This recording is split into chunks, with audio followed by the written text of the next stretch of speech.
Our students are going to entertain you with an interesting presentation about the advantages and disadvantages of the social media. Please welcome Robert Jovanovski and Filip Petrovski.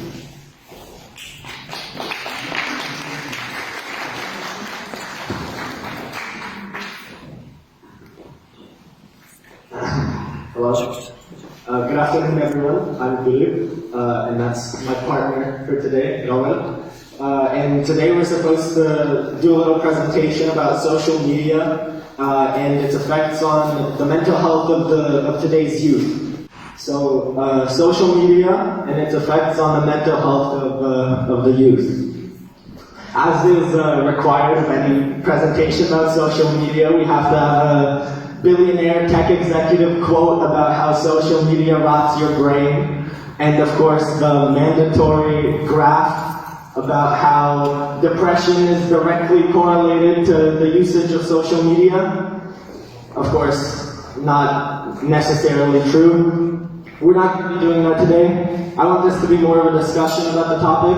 I'm not an expert on mental health. I'm not an expert on social media, but I think that with my knowledge and with your guys' opinions, which I want you to give, we can come to a conclusion on the advantages, disadvantages, and what to do about both.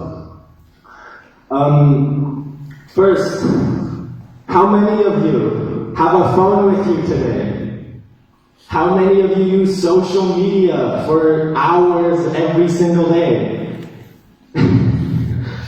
Right, it's a lot of people.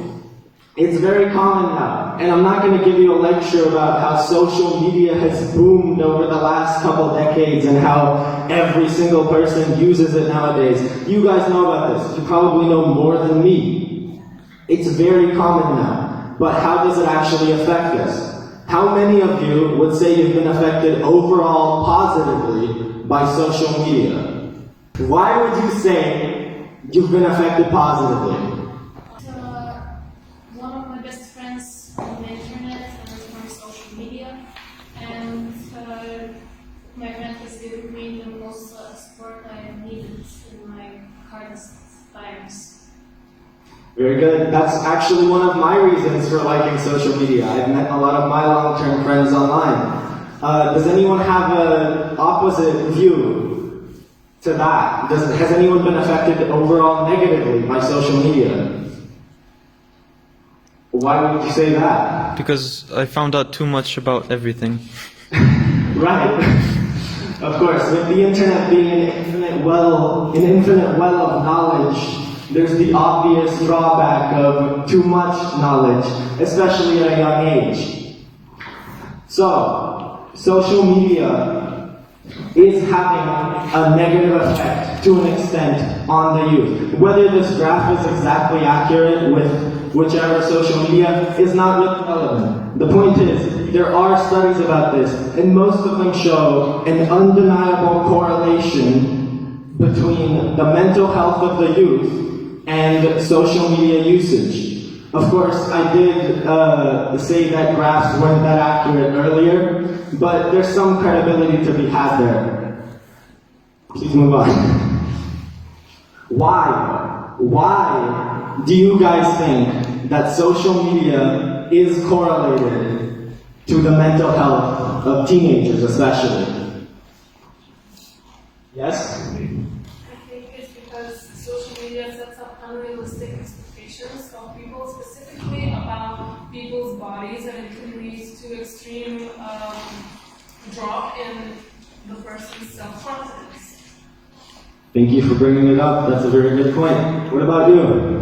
I think it does have a bit of effect on your mental health, but the fact that they state that the only reason why people commit suicide and are depressed is because of social media, I think that's kind of stupid. And I think that's overlooking a big problem. Obviously, cyberbullying is a big problem on social media, but that's not the only problem in your life. And I think that social media isn't the only cause for big problems with your mental health.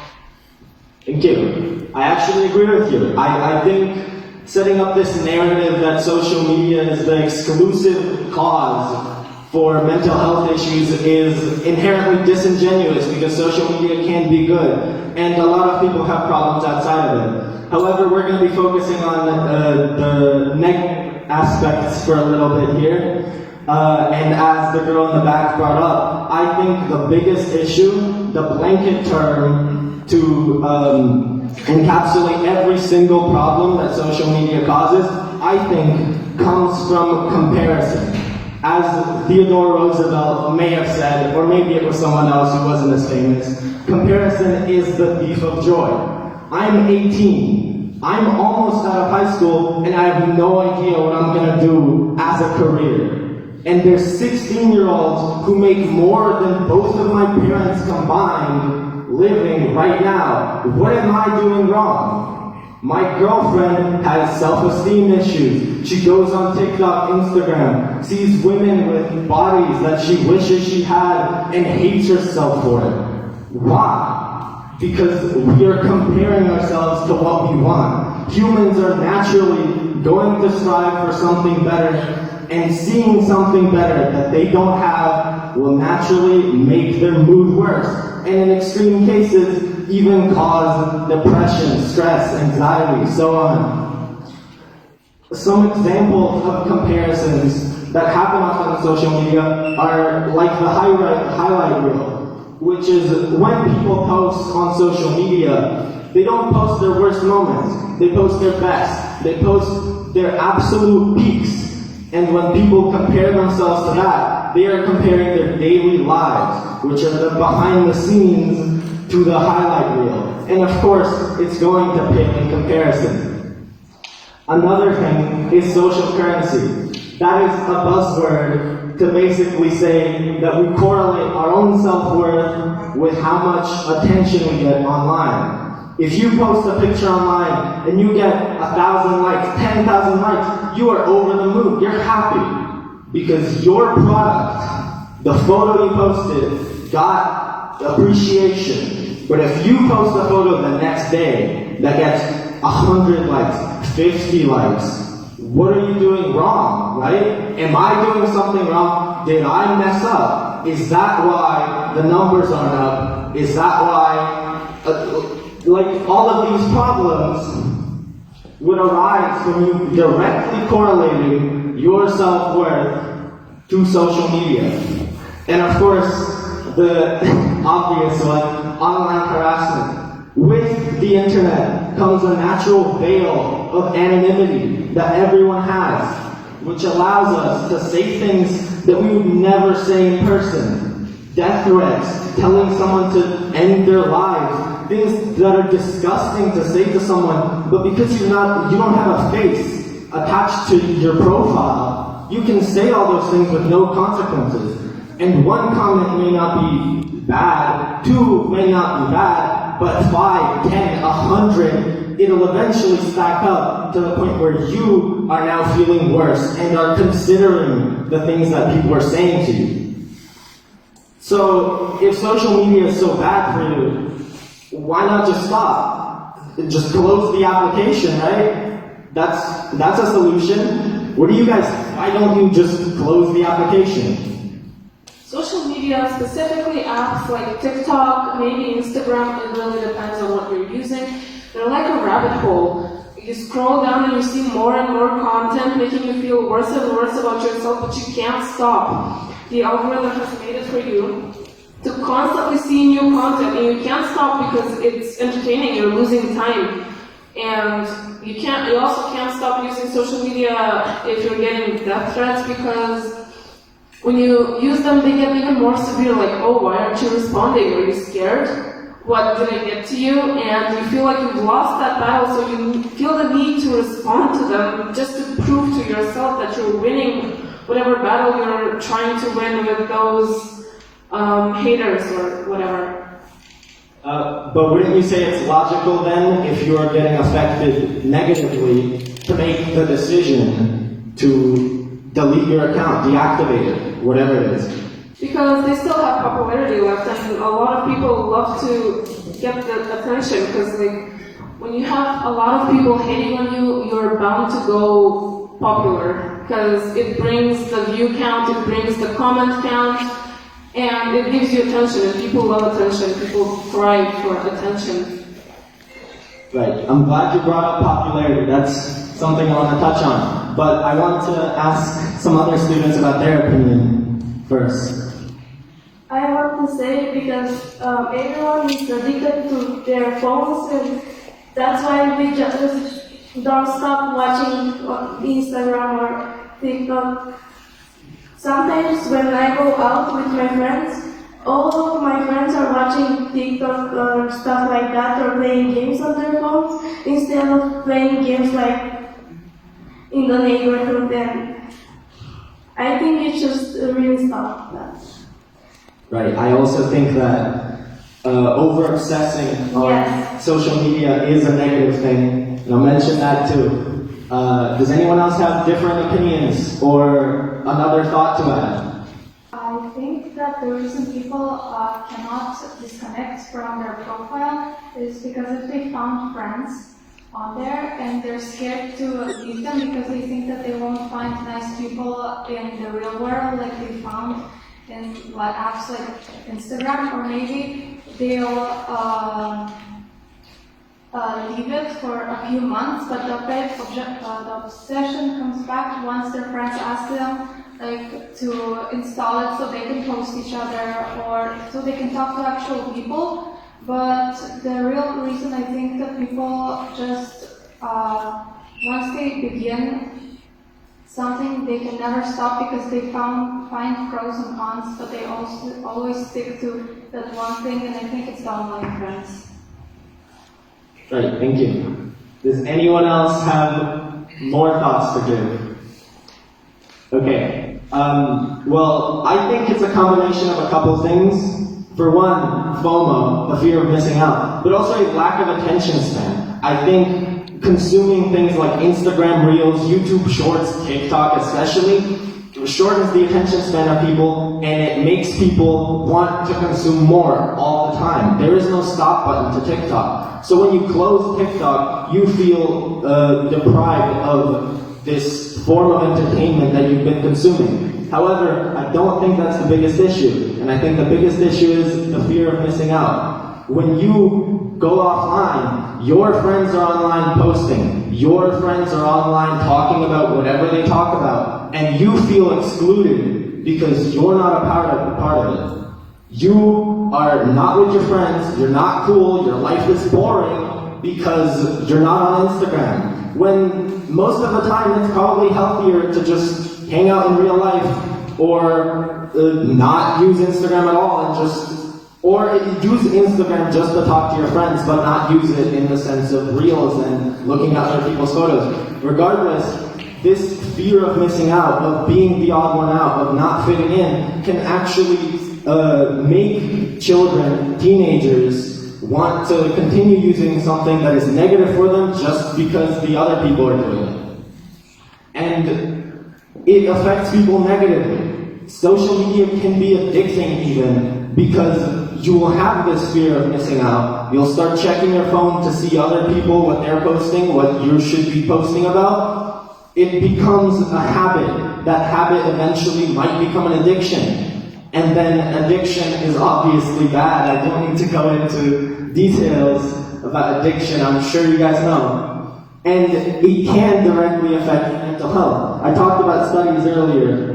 There have been a lot of studies about depression, anxiety, stress, all rising rapidly with social media usage increasing. And overall, social media, in conclusion, is a little bit of a mixed bag, right? It's good in some areas, terrible in others. It can cause people to think bad thoughts, think suicidal thoughts, not have any self-esteem. I mean, I'm a personal witness to this with a lot of people in my life and even my own life. It's sometimes terrible, but social media at the end of the day is just a platform. If you use that platform in a way that benefits you, it can be very beneficial. You can learn things that you never knew before. Like I said earlier, internet is an infinite well of knowledge. You can learn anything you want, and it's right at the tip of your fingers. Just Google it. You can meet people. I'm sure you guys watch TV shows. I'm sure you guys play video games. You can meet people who share those same interests by just looking it up. And now you can talk to dozens, hundreds of people with the same interests as you and discuss them in depth and find new friends. I found some of my most trusted friends through that. I've looked up online my interests, and I found people who shared them, and I've known these people for 5-6 years. That's incredible. That's an incredible tool. But you have to use it responsibly as to not damage your own psyche. So, end of the day, you are using social media for hours every day. You guys said that. If you're using social media for 2, 3, 4 hours every single day, why not at least make those hours count? Make it something that you will get benefits from. Make it something that you can look forward to. And I think there's a couple ways to do that. First is recognizing the problem, which I think this discussion has done a little bit. We recognize that some aspects are bad, some aspects are good. And I think the next step is when you're consuming media, to pay attention to what you're actually consuming and analyze it logically based on if it actually benefits you. Because for something that we spend hours of our day doing, it should be analyzed more in depth and taken apart because it is a very nuanced topic. We shouldn't just use it mindlessly and end up suffering the consequences that come with it. I think you need to take apart everything that you watch and think whether it benefits you or not. Were you a happier person before or after consuming that thing that you just did? If the answer is before, then you should probably cut it out. If the answer is after, then you can continue consuming it. Of course, I'm not the arbiter for this. I can't guide your every move in life. This is something you have to decide on your own, and I have to decide on my own. It's something specific to every person, but I think it's a step to take to minimize and mitigate the disadvantages that social media poses for us as teenagers. Does anyone have any more to add to the discussion? Because I pretty much have been active on social media basically since I was pretty much 3. Because I learned of YouTube since I was 3 years old, and I never stopped. I love it, and I think that had a positive impact on me because I honestly learned so much on YouTube. I honestly even learned how to speak English on YouTube, basically. And you can learn so many new things on the internet. If you're on the right places, you can definitely benefit much more on on the internet, social media, than if you're in the wrong places. That's why I don't use Facebook or Instagram that much, other than to talk with my friends, because that's what makes most sense to me. I don't use it to look at other people, I don't use it for anything else, I just use it for talking to my friends. And that's why I am not really comparing myself to anyone. I feel happy with my life, and so basically to me, social media is great for you, for your mental health, but only if you use it right. If you look up things that, it's not something. It's just, Instagram isn't really good, in my opinion. You just look up at it, like, what do you do on Instagram? You just look at other people. And that's something that I don't really care too much about. That's what Well, to each their own. I'm not going to judge people's app choices. I'm just here to say be responsible with what you're doing. But good take. I think you are kind of an example for what we've been discussing today. You use the internet in a positive way to help you and kind of try to avoid the things that you think will negatively affect you. And I think that's the takeaway here. Try to stay in the boundary of positive versus negative. And I think social media and the internet will overall be beneficial to you. Thank you for your time.